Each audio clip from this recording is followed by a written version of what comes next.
तुमच्या मते सगळ्यात धाडसी ऑपरेशन तुमच्या आयुष्यातलं कोणतं होतं? की पाठी वळून बघताना की ही रिस्क जर एकदा विचार केला असं नसती घेतली तरी चालली असती?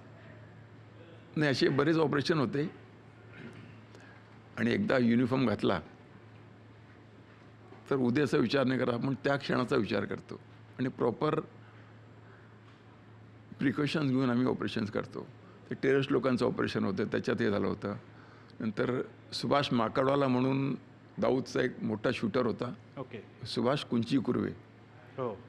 हां, विक्रोळीचा.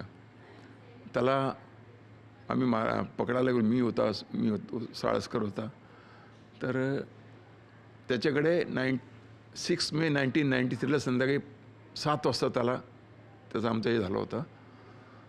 त्याच्याकडे त्यावेळी AK-56 होती, फोल्डेड. ती पण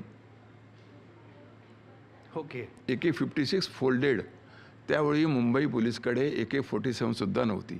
AK-56 म्हणजे AK-47चं पुढचं व्हर्जन. मुंबईकडे फक्त मुंबईकडे त्यावेळी कारवाईन्सच होत्या. माझ्याकडे कारवाईन होती. तर त्याला आम्ही म्हणजे न्यूट्रलाइज केलं होतं.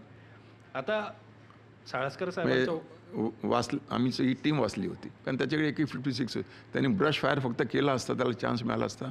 त्याच्या लॅपवर अशी ठेवली होती. त्याला उचलायच्या आतच नाही, गाडी चालवत होता तो. ओके. गाडी थांबवली त्यांनी, आम्ही त्याची गाडी ठोकली. तो असं करायला गेला. आम्ही ओके. हां, म्हणजे मी 13 गोळ्या त्यावेळी फायर झाल्या होत्या. 13 गोळ्या? हां, ऑटोमॅटिकवर होतं कारवाईन.